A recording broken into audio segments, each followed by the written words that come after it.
air. We'd tell our stories in our own way. Dealing with COVID-19 is uncharted territory, and everyone has different challenges. People may feel anxious, down, or overwhelmed. For some, these feelings can lead to changes in sleep patterns, an increased use of alcohol or drugs, or withdrawing from the people around them. If you know someone who's having a hard time coping, you can help by reaching out to talk and listen. To learn more about how you can help someone in need, call the Suicide Prevention Lifeline at 800-273-TALK. Brought to you by the state of Washington. Would you like to see when your favorite Rainier Avenue Radio show comes on? Check out our show schedule, updated weekly at rainieravenue.world. Welcome to Rainier Avenue Radio.world. It's me, Tony B, and this is our special broadcast of the impacts of the coronavirus on South Seattle and surrounding communities. And as we know, it's affected and impacted pretty much everything. Just a phenomenal, as every week, show for you this weekend, informative, educational, and this week also a little uplifting. A little later in the show at 1:30, joining me will be the interim director for public health, King County, Seattle. So that should be a wonderful conversation. This will be his first interview, Dennis Wortham, to talk about where we're at. We're trying to get to 70% vaccination rate and what the future holds. We know that the state will be opening up soon and what that will look like. So we'll definitely be talking to Dennis and getting those questions in. And I mentioned the state opening up. Well, as we know, one of the things that went away during this process of trying to figure out what the coronavirus was, how it is impacting us, was we lost music. We lost live entertainment. Well, it's back.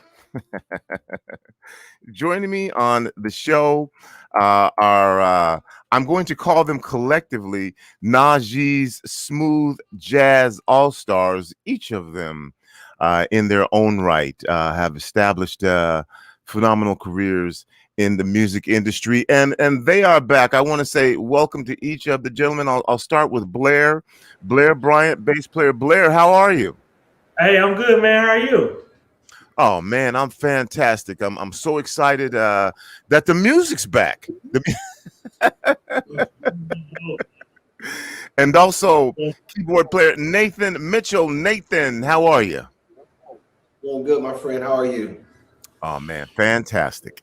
And then also guitar player Freddie Fox, probably one of the coolest names in the business. Freddie Fox. Freddie, how you doing, my man? Man, I'm blessed with that name. I guess my mom had a vision before I had a vision. That's the real name, Freddie Fox. Well, gentlemen, it's exciting to be talking with all of you. I'm going to give a little bit of background information on each of you just so our folks know, but we really want to hear you talk. Blair graduated from the Conservatory of Music in the University of Missouri, Kansas City with a degree in music and jazz studies. His new EP, New Colors, was released in 2015 when he was 21 years old. Blair recorded and produced the entire album itself. It featured his debut single, Lightning Bug, that peaked at number 8 on the Groove Jazz National Airplay chart. Nathan's passions and the passions and essence of Nathan's music has pinned him in the hearts of musical innovators, listeners, and lovers all around the world. His 2012 release of For All Eternity, accompanied by heartfelt tribute to his wife who passed away of cancer. My apologies to you in 2010. Maya Angelou has noted the true passion of what music lovers crave in what they coin as music from the heart. In 2018, Nathan released his first national debut album under his label, E&M Music Group, entitled Smooth Groove. From this musical work, 2 of his songs accomplished great success on the mainstream media Inspiration, which made the top 30 on the Smooth Jazz Billboard charts. Also, again, Freddie Fox. Freddie's tours have included Jennifer Holliday, Vesta Williams, Atlantic Star, Eric Benet, Rose Royce, Evelyn Champagne King, Shaka Khan, just everybody you've worked with, George Benson, Marion Meadows. I could go on and on and on. Thank you to the TV show, Pat Sajak. So along with one of the coolest names in the business, this guy's career has just been outstanding. Arsenio Hall show. I just could go on and on and on. Well, let's start off with this, with each of you, and I'll just go back to the top. Blair, how are you doing, man? And what's it been like over the course of this past 15 months for you? Yeah, luckily I'm doing very well. I'm blessed to be here, blessed to be alive. Yeah, these 15 months was kind of rough. It kind of sucks not playing for live audiences because, we can play live on Facebook and do all that, but it's just not the same as, just seeing people and just greeting people and all that good stuff. But luckily for me, I was able to spend a lot of that time doing a lot of writing. I've written probably like over 15 songs during that span. So, just been putting in work, trying to take advantage of it, and getting ready for my next release. All right. And Nathan, same question. What has this last 15 months been for you? Because I know it impacts everyone individually. Well, for me, I had opportunity to create 4 releases. I did 2 releases that was more, I guess you could say, therapeutic, helping our listeners and audience kind of regroup and find a place of peace and reformation when it comes down to all the stuff surrounding the pandemic. But then also, too, I had an opportunity to release a project that was a tribute album towards Donny Hathaway, George Duke, and Stevie Wonder, entitled Donny, Duke, and Wonder. And I used that particular project. I call it the community project, the people's project. I did a crowdfunding Indiegogo campaign, and pretty much all fans, followers, listeners, they all came together, helped fund the project, which successfully made the ballot for the 2021 NAACP Image Awards. Wow. So it was a really great achievement to see that project do well. But to be able to tap into more creative streams within myself, to release music, to keep our fans connected, that was really the main goal. All right. And then Freddie, of course, the same question for you. What have these past 15 months of the pandemic been like for you? Well, it's been an eye opener for health. That's been an issue for my generation. I'm a little bit older than these guys here, but you have to be healthy to survive today. And a lot of the musicians in my past, they didn't do that. They didn't take care of themselves. And that's what I've been doing, trying to stay healthy, write music, just do whatever I can, because you got to do it now, because we don't know what tomorrow is going to be like. So we just do our best, and that's what I've been doing, just trying to put some songs out. I put a single out myself, and I changed all my no's to yes. I've been rejected from record companies and everything. And I just did it myself. And I got a #1 single on all 3 charts, major charts.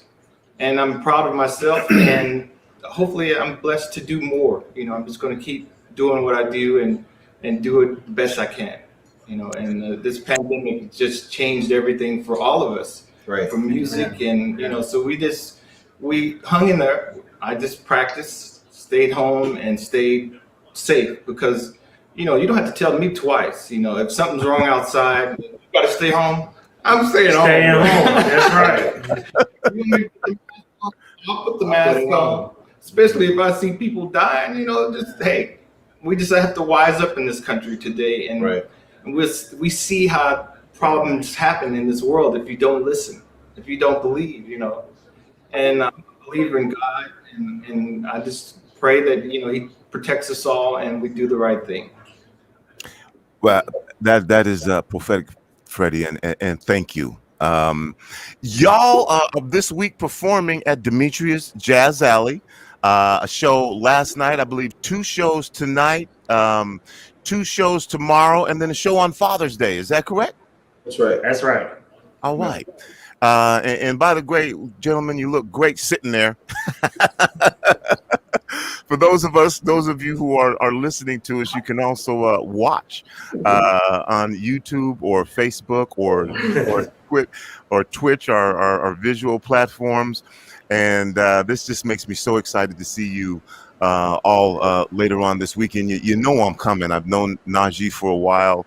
A great guy, I think. And what I want to find out again more about you, because I want to talk about you guys. But what's it like for you to be on the road again, performing with Najee? I mean, his experience and legendary experience in this industry.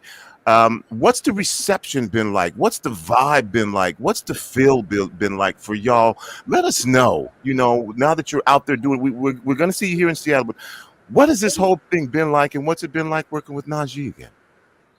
I think it's been more of like a on-the-job training. We've been in school. It's like we're learning. We're learning, but we're able to execute what we do. One thing is Najee, definitely, he is a living legend. He with countless hits. He comes in the era where there's platinum records, gold records, and he's experienced all that stuff. And as one thing that I personally appreciate, and I'm pretty sure these guys can say the same, is the fact that this guy has literally, he provides a platform and literally moves out of the way and wants us to step up and be superstars, and it's funny because, Najee in a show, and you'll see this Saturday, he'll go from front guy to side guy, and he's okay with it. And I think that's one of the craziest things ever, because a guy of his stature, he doesn't have to yield his stage to give us an opportunity to shine, but I think sometimes he has more confidence in us than we have in ourselves. But he puts us out there and pushes us on the ledge, and it's just been a great experience. We have a great supportive cast of bands with the drummers and the keyboard players, and we're all just trying to play a role in making sure that the shows are successful. And I want each of you to chime in on that, but it sounds like he's also a pretty great mentor as well. Absolutely. Yeah. Without question. Yes, definitely. Yeah. Well, me and him, we were in Boston together. I was at Berkeley College, and he was at New England Conservatory. So I've known him for a long time. And one day I saw him in the street on Mass Ave, and he said, "Freddie, man, I got the CD back then it wasn't CD. It was you said that just like him too. That's how he talked. Freddie, man. That's it. True story. Go ahead, bro. Yeah, so, and he said, "Man, I got this song that's gonna blow up," and it did so well. And I'm proud of Najee. And I was there with a lot of musicians at the time. Walter Beasley, Alex Bunyan. All of us grew up together, sort of like in Boston. And he's just like handing the football to the next person. Yeah. And he's blessing us, and I feel blessed to be his friend, and for someone to do that for you it's great, because I think we get something later after that. After we help someone else, I believe that God has given us, extra credit, so to speak, and He's doing that for us. Yeah. Yeah. And for me, Najee giving me a chance just to even come on, when I was a baby. And 5 years old, my dad's a big Najee fan, so we would always listen to Najee, and I just always have been in love with his sound and in love with how he was, and when I got to meet him and as a person, then he just started mentoring me. It's just like, man, like this guy's unbelievable. Like he like sold into me. He gave me a chance. He believed in me, and I'm just grateful that I know him, and just it's like a second father to me. Wow. For sure. And it's just deep, for real. So it's definitely a blessing to be in this situation. I wouldn't want it any other way. Yeah. And I just thank God that He allowed that to happen, because when I was young, I always said I wanted to play with him. When you were young. Yes. Man, you are, Yes. you are young. Well, when I was 7, I always wanted to be a smooth jazz guy because, my mom's in the gospel, so I grew up in church and did all that stuff. But I had a love for jazz because my dad would always play Boney James and Robert Brown and Najee, so I was getting all that when I was 5, 6, 7, 4 years old. So now to play the songs that I grew up listening to with them, it's just special for me. Definitely. All right. Well, again, big shout out to Najee, and I want to thank him for allowing me, again, that guy said, to pass the baton and interview y'all,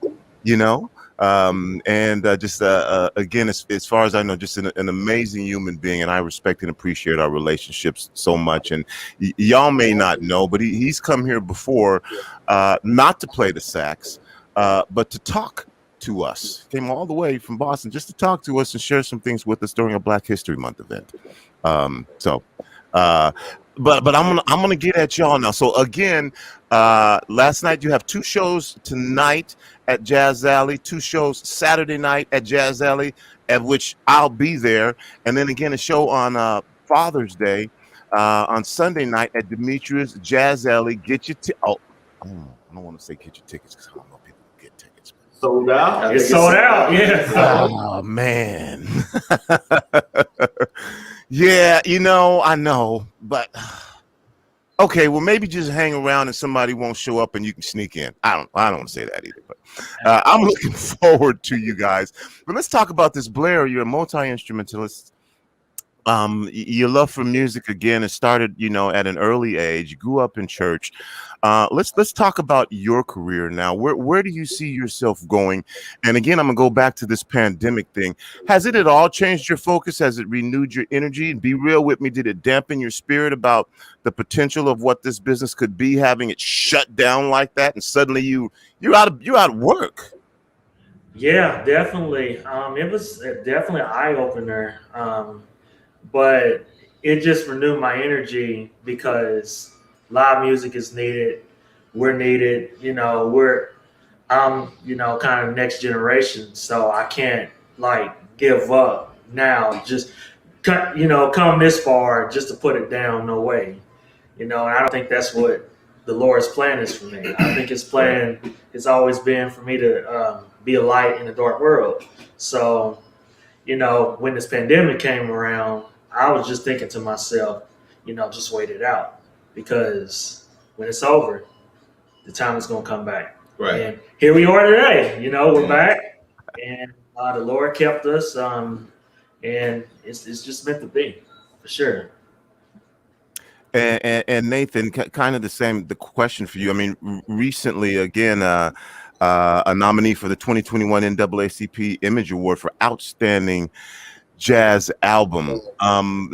Tell us what's in store for you next, as well as just again, did the pandemic, and just listening to Freddie, change that at all, or were you just as soon as this thing is over with, I'm coming out of this gangbusters, or did you feel like this is because the world went through this in some instances together? People say we're all in this together. I say no. People experience this very, very differently. Everybody wasn't the same. Some people did better than others. Some people, anyway. For you, man, musically, did this at all change your perspective on how you're going to approach things in the future? It did change perspective, because the biggest thing for me was I did 4 releases in 1 year. Yeah. And usually, I space stuff out. How it changed my perspective is to not sit on what God has given me. Don't sit on my gift. Don't sit on writing. If I have it, release it. I don't know what's gonna happen tomorrow. So my thing is put it out here, and no one's approval is needed to do it. Just do it. Those that like it, they'll like it. Those that don't, they don't. But the whole idea is to get it all out, to get it out. I don't want to leave this world with a whole bunch of vision locked inside. I want to pass it on, pass the gift on, And so this pandemic definitely pushed me to become more innovative. It definitely pushed me to become more creative. Also, I've always been a driven person. So definitely my drive increased. But the biggest thing is that I'm not living for tomorrow. I'm living for today, and I'm gonna get this thing out. You know, get that vision out. Get this music out to the people that need it. Wow, this is awesome talking to each of you, and each of you, although all musicians, having somewhat slightly different perspectives, you know, on how this impacted you personally. So I'm gonna roll the same question out to you, Freddie. What's going on musically? You know, because for us, we just see you here now, you know, and we know what's transpired over the last 15 months. So what's going on with you musically? You know, like listening to Nathan talk about it just made him prolific. You know what I'm saying? I'm gonna start putting this stuff out there. Tell us, for you musically, where are you at now? You kind of talked about that a little bit, and you know, and correct me if I'm wrong, but it also seems like you're kind of taking on a mentorship role and a leadership role musically in this. And I don't want to put words in your mouth. I want you to talk. Just tell me, bro, what musically, where are you at right now? It made me work harder for what I dreamed to do. And I've had a lot of training from my wife, which is, I don't know if you know, but my wife is Evelyn Champagne King. I do know that, and congratulations, and awesome. Well, how many years? 30 years. 30 years. Awesome. That's a round of applause. Right. Thank you. I appreciate it. But she's taught me a lot, and I've learned by looking. You know, sometimes you can just look at a situation and you can see if it's good for you or if it's not. And this situation with the pandemic, we saw a lot of mistakes. People made too many mistakes. And if you just learn from it, you can move forward. And that's what I wanted to do. I wanted to move forward, and I studied, I practiced at home a lot. I even changed some of my bad habits of the way I play guitar. You know, there's things that we could do when we're by ourselves, because there's always more to learn. Because you could turn on the TV, you could turn on YouTube, and you see kids just so talented today that if you don't keep practicing, you may not get that job. That's right. You know, so what I did is I just said, oh, I'm going to keep practicing, but at the same time, I'm going to have it my own self. Whatever I need to do, I'm going to go out there and do it myself, because if you don't do it, you let someone else do it, you don't see the fruits right away. Right. And now that I've done it and I have my own record company, and I see it, and I'm proud of what I've done, but there's much more hopefully in the future, you know, so I'm just going to keep my head up and try to do the best I can. Najee's Smooth Jazz All-Stars, Blair Bryant, Nathan Mitchell, and Freddie Fox. Freddie, if I'm not mistaken, you were here a couple years ago with your wife performing at Langston Hughes. I think you were here. Oh, yeah. I was there. I was. Yeah, I was there. And man, I wish we had more time. But really quickly, because I do want to give you the opportunity for final words here from each of you. Now that everyone was forced onto the internet and shows were broadcast virtually, has that at all, in any of your opinions, changed the direction of music, where that's now a more acceptable form for folks, or just getting back to live? You think things are going to return to what we call normal? Just from each of you, starting with you, Blair, really quickly, the impact of I mean, we already know that the digital impact and the internet has made a big difference, but has anything changed for you, or how do you feel about it? Good, bad, and different? Well, for me, I think it's kind of a mixture of both. I think that we're going to be able to perform live, but I think, you know, you do have to have an online presence. You know, you can reach more people that way. And I think it's just important to kind of do both and just cultivate that for sure. Nathan. Well, I feel like there's a great balance now when it comes down to online and live. I personally, even though there was a lot of negatives, there were a lot of positives that actually came out through Corona and this whole shutdown pandemic.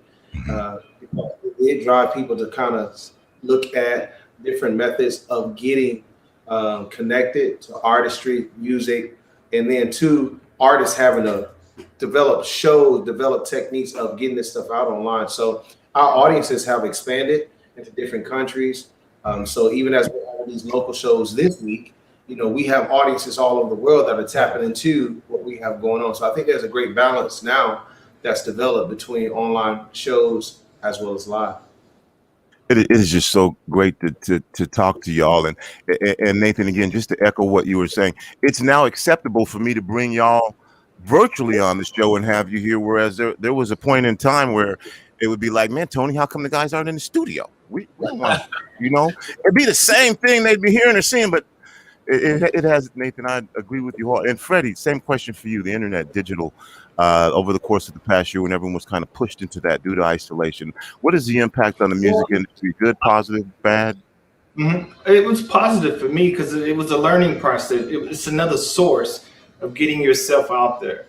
And during those times, I bought some lights. I got into Ecamm and and I did my own little thing at home. Hey, you have to do it, and you learn from that. And just to perform and not go through the hoops. Sometimes it's hard to get in these clubs to do your show. Right. But now you can do it online.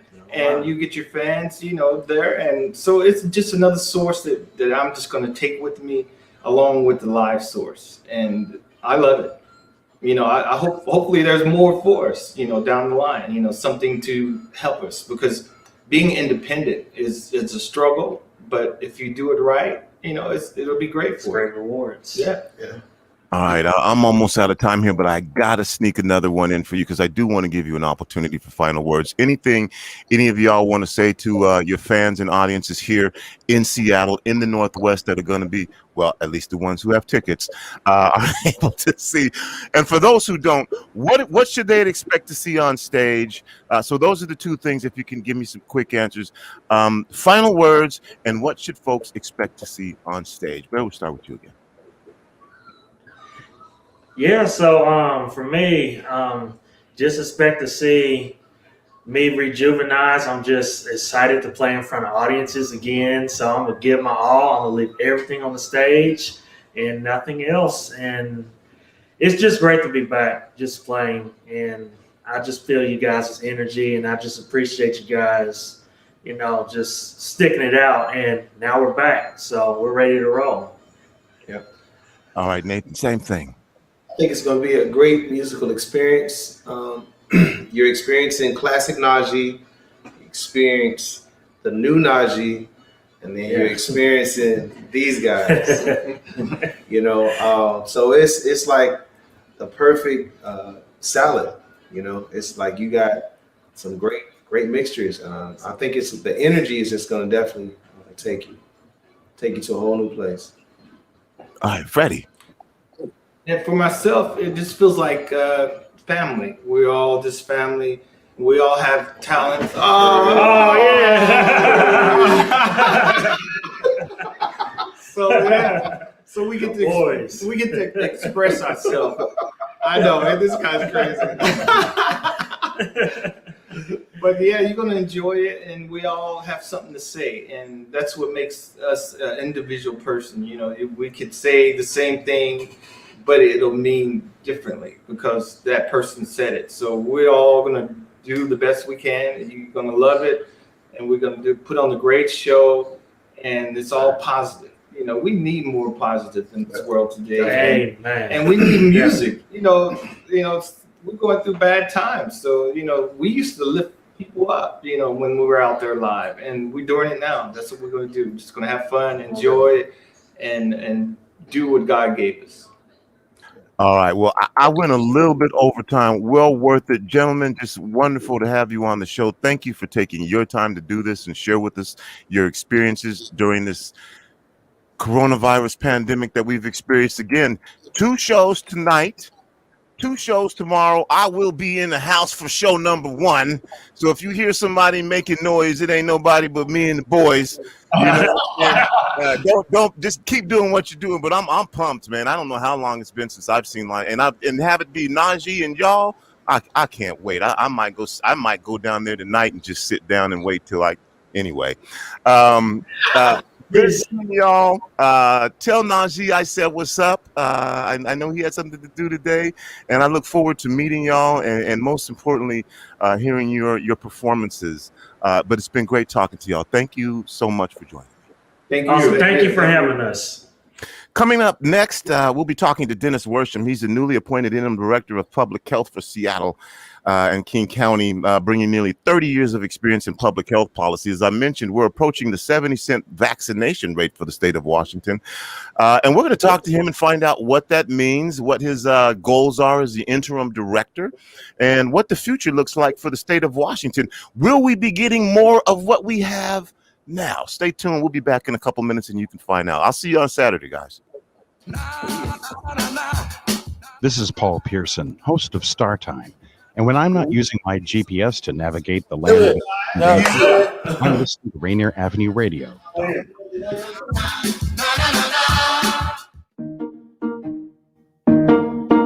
You probably have questions about COVID vaccines. Here are some answers about how they're being made. How are COVID vaccines being produced faster? Usually, vaccine testing and production are separate steps. But because of the pandemic, vaccines are being developed on parallel tracks. So both steps are happening just at the same time. How are the vaccines being tested? Right now, several different COVID vaccines are in testing. Each go through multiple clinical trials with up to thousands of volunteers. How do vaccines get approved? Not all COVID vaccine versions will make it to the final stages of testing and approval. Produced vaccines that do not pass clinical trials will be destroyed. But for those that do pass, a team of medical experts will examine test results and possible side effects. If the vaccine is effective and safe, it gets approved and gets to you. Go to covidvaccinewa.org to learn more. A message from the state of Washington. We got the feeling now? Yeah. R&B, soul, funk, 50s, 60s, 70s, 80s. We give you all that and more on Star Time. Join me, Paul Pearson, for a 2-hour trip through the history of R&B. A new episode every week on Wednesday at 2 p.m. Come and get the feeling on Star Time on Rainier Avenue Radio.world. Yo, what's good? It's D Money, and you should definitely check out Fresh Juice every Wednesday, 9 to 11 Pacific, right on Rainier Avenue Radio. With pint-sized Patron, P-Treasy the Don. Y'all be sure to clean your mirrors as we play brand new hip-hop and R&B from locals and worldwide. Yo, it's ID Yourself, a.k.a. Malcolm Flex. Make sure you check out Fresh Juice every Wednesday, Pacific Standard Time from 9 to 11 p.m. And to get those exclusive interviews that we be doing. Sipping a brand new fresh juice every single week. Yee! Every Wednesday, 9 to 11, Rainier Avenue Radio. Yay! Juneteenth live on your community radio station, RainierAvenueRadio.world. June 19th, 2021. From 11 a.m. to 1 p.m., we will be live on location at Atlantic Street Center's 20th annual celebration at the Rainier Beach Public Plaza. And from 1 to 4 p.m., we will be live from the Othello Park 5th Annual Community Juneteenth Festival presented by It Takes a Village. With music, history lessons, community services, resources, interviews, and entertainment.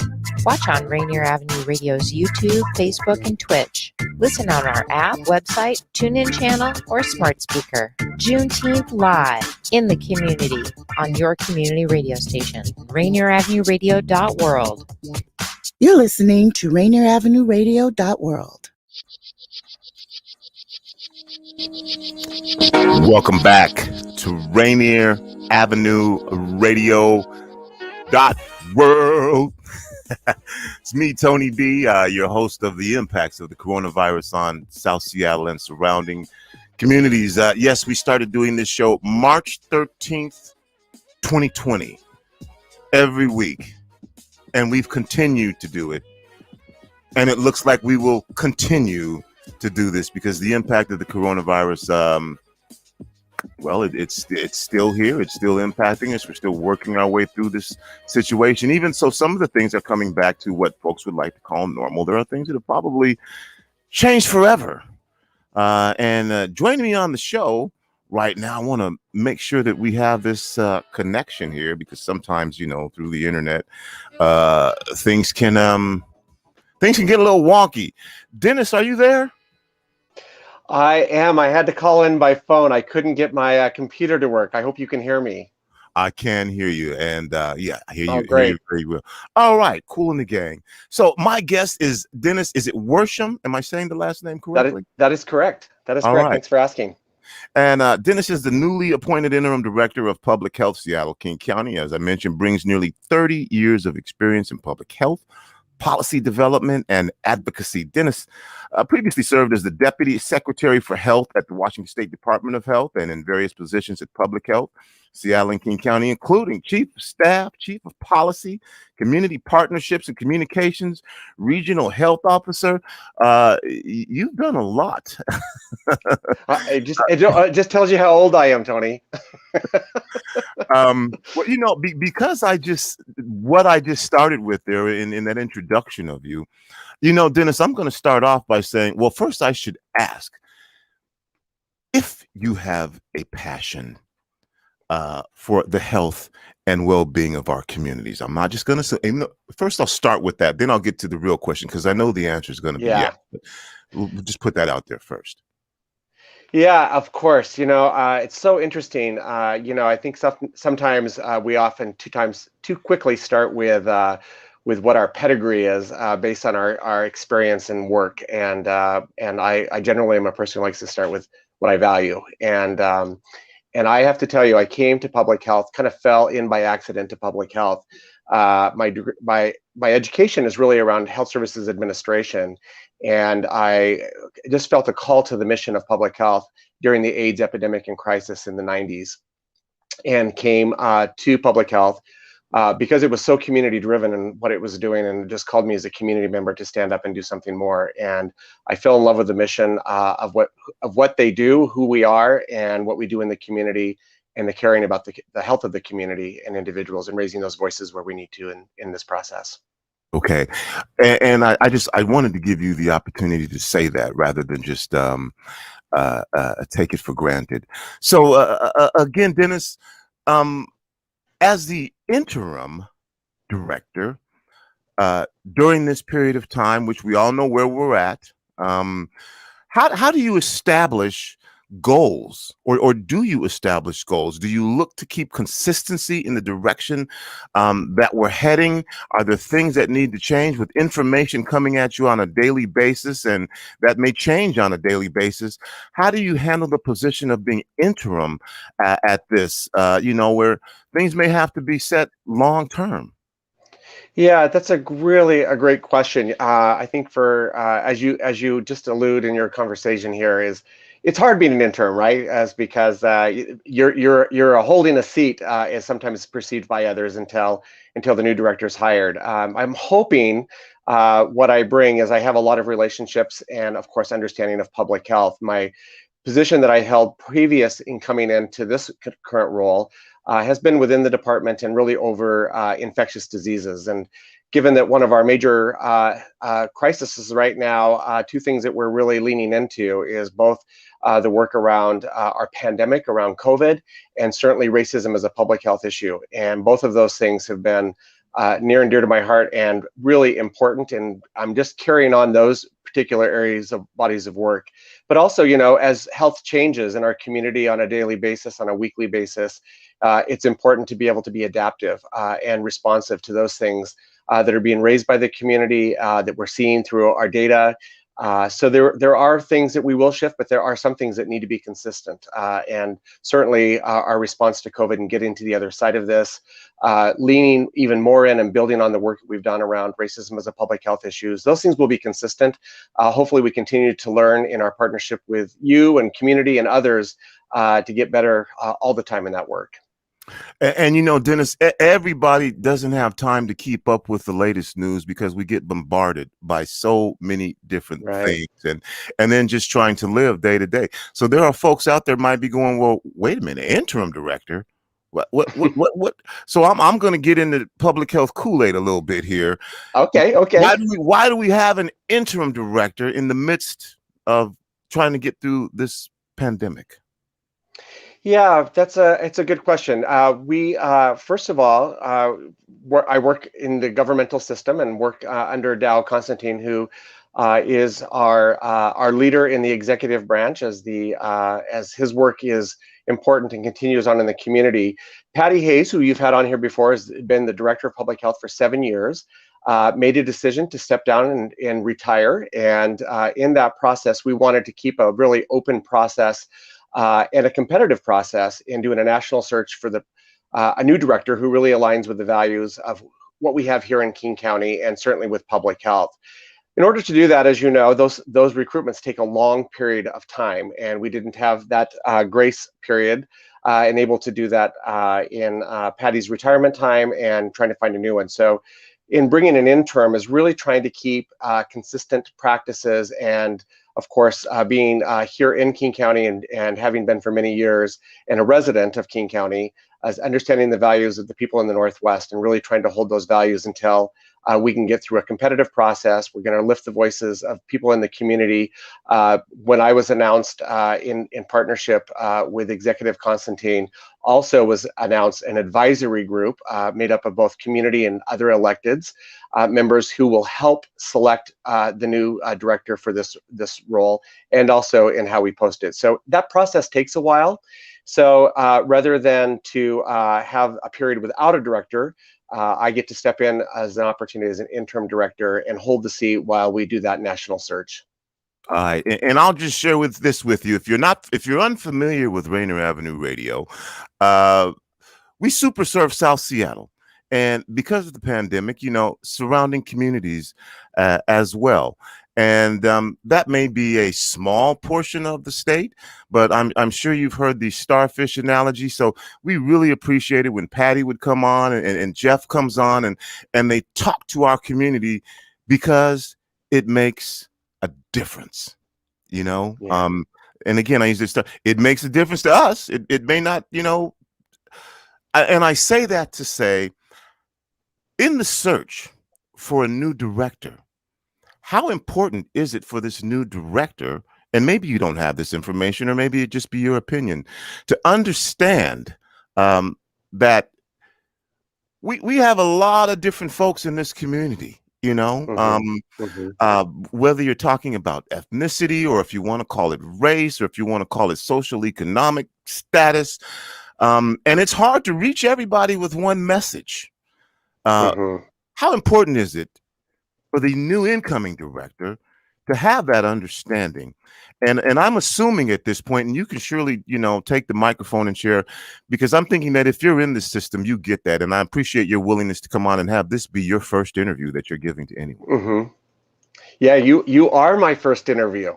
So I'm grateful to be here with you and to answer that. And, you know, and I'll give you my opinion. I'm a pretty straight shooter in this area. You know, what I know about public health and what I love about public health is we are every community's local public health. And that means that we need to be in touch with what is going on with the health and the well-being. You know, the World Health Organization defines health more than just the absence of disease.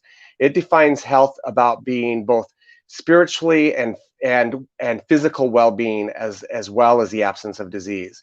In order to really know what that is in your community, we do that by really looking at our data, but we also, that data can be a number factor about disease reports or lack of disease reports, but it is also a qualitative place, and it's about the conversations and the concerns of the community that are being raised.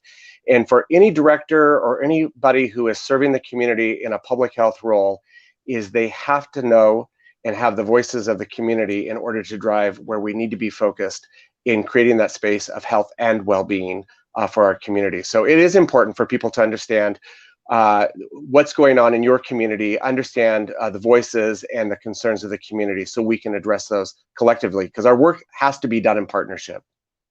All right. I just wanted to get in the public health mix a little bit, so we Yeah, get anytime. to these things. So I want to ask you some, I guess you would call them more policy related issues. Mhm. Give us an understanding of what this 70% goal is, what that means, if we're close to it, how it changes everything. Just break that down if you can. Yeah, that's a really, really great question, and and it's a complicated answer, but I'm going to make it as simple as I can. So hold me to that, all right? In public health, this pandemic is a new thing, right? It's an emerging disease, and we're learning about it. We've learned a lot about it in the 18 months that we've been in a place of response. We generally try to get to a place of on immunizations when immunizations are available is a term you probably have heard in the community where we talk about herd immunity. We try to get to a certain level of immunity within the community. And what that does is it interrupts that transmission from one person to another. And when we can interrupt that transmission, we have a better chance of defeating that battle, if you will, with the spread of that virus. So the goal that we set out from the very beginning was really trying to reach 70% of those eligible to be vaccinated is to get them vaccinated, to get to a higher immunity within our community and to interrupt the transmission, bring down hospitalizations and bring down illness, bring down death in those areas. Now, what we're learning about this virus is that we're probably going to need to get above 70%, but it was the goal that we started with. And we really led from King County, that goal being really led from also an equity goal. It wasn't just the King County as a whole, but it was with each race and ethnicity group is to reach that 70%. And so as a whole in King County, the celebration is that we're reaching that 70%. We made the announcement this week. We actually reached that number of 16 and older in King County of who've been now vaccinated, completed their vaccine series for really trying to use that as our tool in interrupting this transmission. So it's a great success. And as you know, you look at whole numbers, but if you get into the individual numbers by different race and ethnicity groups we've got a couple pockets where we still need to do some work. And just because we've hit the 70 doesn't mean we're done. We probably got to push closer to 80-85% in order to get a better herd immunity within our community. Now, having said that, that's an overall number. Yeah. Do we know, or do you have information about the status of reaching these numbers in Black communities, in brown communities, in Pacific Islander communities, in indigenous communities? Are we hitting the 70% there? Yeah.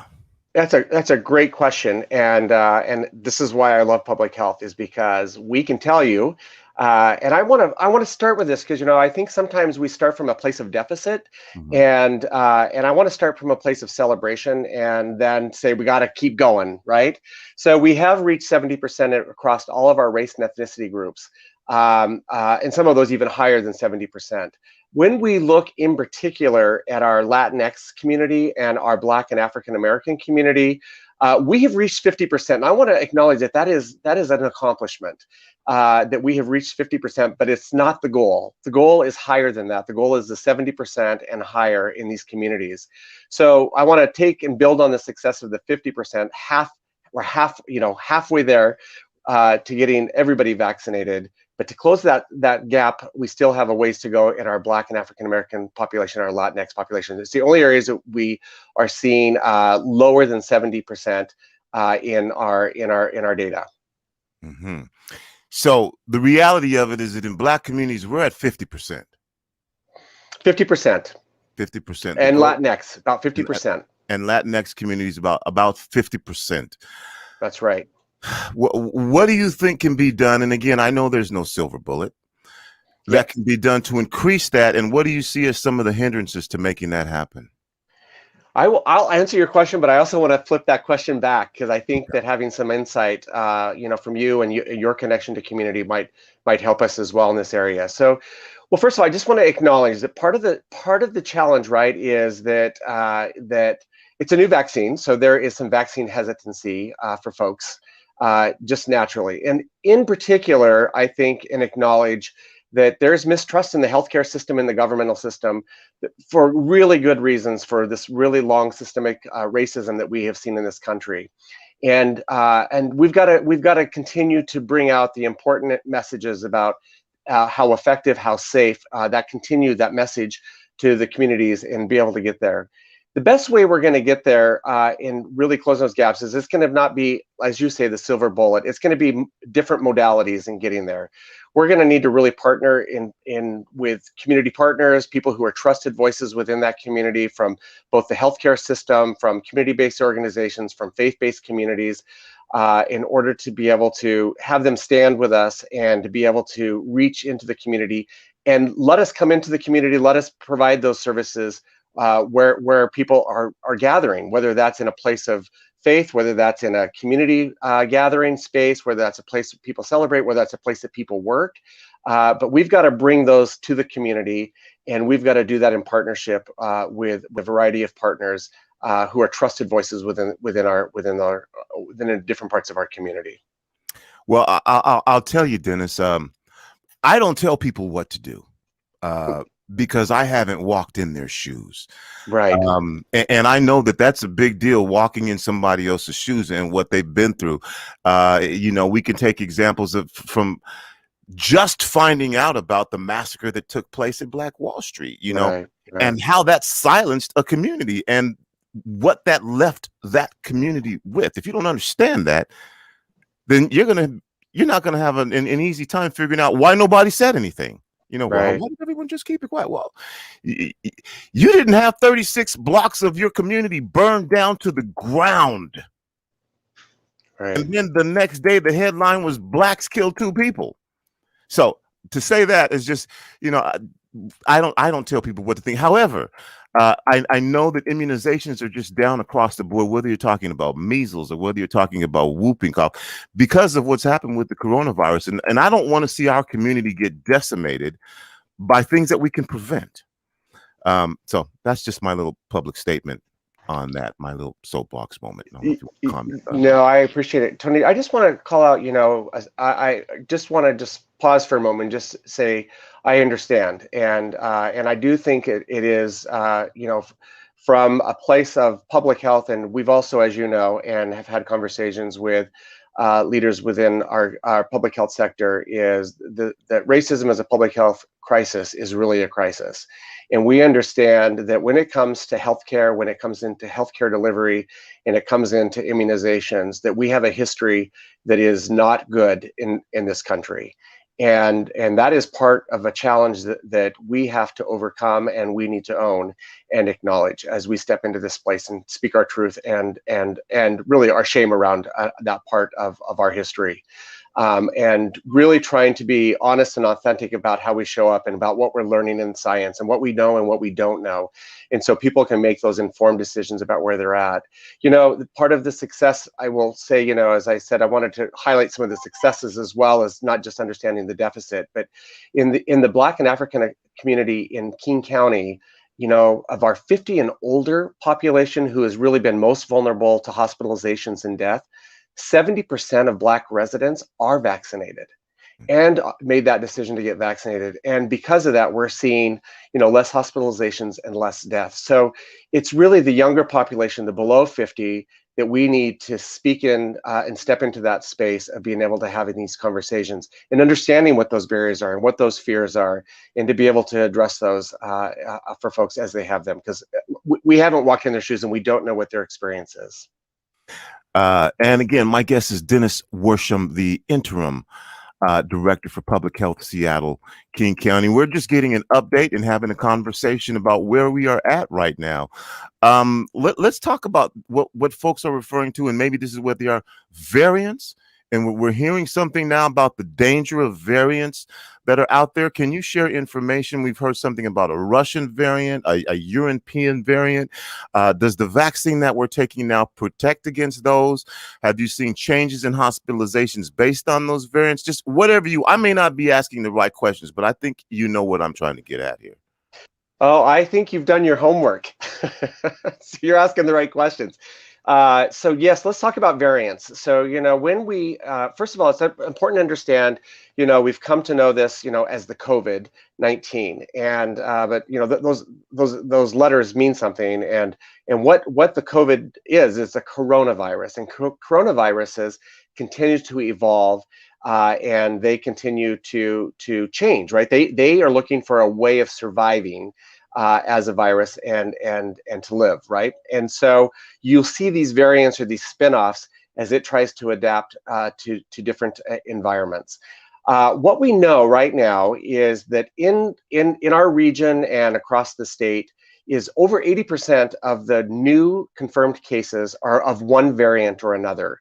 That it has changed, it's evolved. The original COVID virus that we have identified as part of this epidemic has changed, and we see it evolve differently in different parts of the world. And then, of course, we're a global community, and then it spreads. So we are seeing variants, and what we know is each of those variants that kind of spin out, that there are some that are more dangerous than others. And so there are a group of these variants that we call variants of concern. And they're ones that we're keeping a very close eye on. But what I'll tell you about what we know about the variants, and in particular in the news in the last few weeks, has been what we call the Delta variant. And it's what originated in India, and it has spread very rapidly through the UK and parts of Europe. In fact, UK has gone in the other direction and starting to close things back down. What they're seeing in their community is about over 60%, pushing 70 now, of their new cases are of this Delta variant. It's highly contagious. It spreads much faster. We used to have a term in public health called an R0. It's mean for every person who's infected, tend to infect 2 or 3 more people. What we're seeing is that R0 is increasing with these types of variant, which means that it's much more transmissible than what we saw at the beginning of this virus. The good news is that the vaccines that we have approved and that we are using in our community are shown to be effective. Against these particular variants, and they still provide a protective factor. In fact, the Delta variant is about 88% effective in really shutting down the virus. The thing that's slightly different about this Delta compared to some of the other ones is that the protective factor on that first vaccine in a 2-part series isn't as effective as it is against other variants or the original COVID virus that we did see. So we're concerned, we're watching these very closely, because if we don't shut down this virus, it will continue to mutate, it'll continue to spread, and more variants will spin off. So it's a great question, and it is where we're at in the part of the epidemic that we're concerned about it. So vaccines do work, masks still work in preventing those, and we have to really address like indoor air quality and get better with our ventilation and stuff, because those things really still work against these variants. So there are ways to protect ourselves, and vaccines being the number one way of doing that. All right, I got to ask you some speed questions here because we're out of time. Although I do appreciate your in-depth answers. But just quickly here, I was recently in Las Vegas. Nobody was wearing masks. I was in Arkansas. Nobody was wearing masks. I'm guessing that the virus does not recognize state lines. So what's the deal with masks? You mentioned masks here. They're going to be mandatory. They're not going to be mandatory. What's the deal with masks? Yeah, so masks have been, it's interesting. At the beginning of this, masks weren't widely available, right? We call it PPE, personal protective devices, just weren't very available. And what we do know now is masks are effective if they're worn. It's got to be tightly fitting over your nose, and it's important. It's important deterrent in helping to stop the spread of the virus. So we've used that as a mandate in this county for a period of time until we reach the 70%. So when we're fully vaccinated, that mask mandate will change. If people are unvaccinated, they still need to wear a mask. That does not change the directive for people who are not vaccinated. They still will need to continue to wear a mask. If you're vaccinated, you can take your mask off. If you're comfortable doing that, you don't, people, I'm still go into public and I still wear my mask, although I'm fully vaccinated, because that's where my own comfort level is. Some people have compromised immune systems, may continue to wear a mask, although they're fully vaccinated, just for protective factors. But we're seeing as we reopen more, the mask mandates are coming down. CDC came out, showed that the effectiveness around vaccines is so good that you can take masks off around different environments, outdoor environments in particular, and in some indoor if you're with other people who are unvaccinated. But if you're unvaccinated, you still need to wear a mask. That's still a requirement in this fight against this disease. What about the state reopening that's slated for June 30th? Yeah, good question. Good question. So we'll see if we'll get there. I think we're on a good trajectory, but vaccines have really slowed down. The goal that the state was trying to arrive at is an initial vaccine for 70% of those who are 16 and older. Not quite there yet on that initial throughout the state of Washington. We have pockets of the state that are very, very lagging in getting vaccine uptake and going. But the goal is to hit that 70%. So on June 30th, what will happen if we have reached that 70% of initial vaccines is the state will be removing some of their restrictions. Masks still will be required again for people who are unvaccinated, but you'll see them like in stores and other indoor places where those restrictions will go away. The exception will be around really mega events like 10,000 or more. You'll see like sporting events or concerts. If they're having 10,000 or more, they're going to be limited to 75% of capacity unless they do some kind of a vaccine verification. If they can do a vaccine verification and people don't have a vaccine and they were required to wear a mask, they can move up to 100% of their occupancy. But most restrictions will be coming down as we move into this reopening. Really quickly here, what are your goals during this interim period? You kind of talked about that a little bit from a social level, from a policy level. What are your goals during this interim period? Yeah, I will tell you, I'm been just a couple weeks in the seat, but I'll tell you some initial ones out. The one is to get us to the other side of COVID, is very, very important. Really continuing the good work we have done in King County and working in partnerships in the community around racism as a public health crisis, really leaning in, making a difference, really from a systematic process, from a governmental process, is how do we take those systems down that really have been oppressive and really have shown up in a white supremacy culture that we need to undo. Continue that work in partnership with community, raising the voice of our community in that process and that work and getting to the right outcomes. The other thing I'm really interested in leaning a bit more to as we're learning a little bit more is really around looking at, we have a major problem with our fentanyl overdoses that have been going on here in King County. We're almost at our overdose deaths in King County 6 months into the year that we were by the end of last year's of all overdose combined. So I do think we're going to need to step stronger into that space and really help protect the lives of people. We're seeing people who are under 40 who are dying at a faster rate through overdose deaths. And it's really, it's another pandemic that's going on within our community that we need to address. And final words, Dennis, that you'd like to share to our audiences right now. Well, my final words were thank you for the time. Thank you for the partnership that you and community members and people from the Black and Brown community that have really got us to the point we are in this vaccine. We're so grateful for that. And lastly, just to say happy June 19th. And I'm so happy to see that yesterday our federal government finally caught up with this long tradition of a holiday and now recognize it as a federal holiday that's been signed by our president. I'm just couldn't be more happy and wish everyone a happy June 19th. Is your name in the hat for the final position? We haven't posted it yet, so we'll see when it comes there. But I'm certainly enjoying the opportunity to be in the seat while I have it, and will do my very best to represent the values and the voice of this community while I'm here. Well, thank you, Dennis. It's been great talking to you. Best of luck to you, and good luck in the search. I'm just saying you should put your name in the hat, man.